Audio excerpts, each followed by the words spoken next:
So we've got a problem at these set of doors where the shoe on this door has failed. You can see the mess down there. Someone came and sorted out the door closer, but did a terrible job, and there are snap screws and all sorts. So we're going to be replacing the whole transom arm and the shoe and boot, and we'll get these up and running.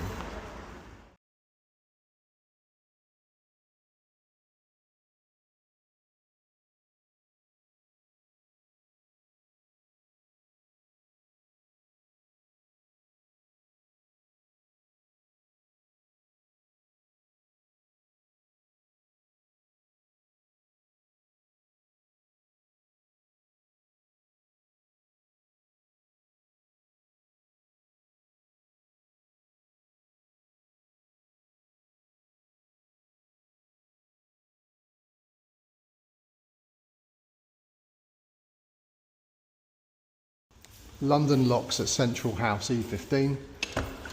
Replaced the bottom socket and boot, and replaced the top arm. Everything's working perfectly. Thank you very much.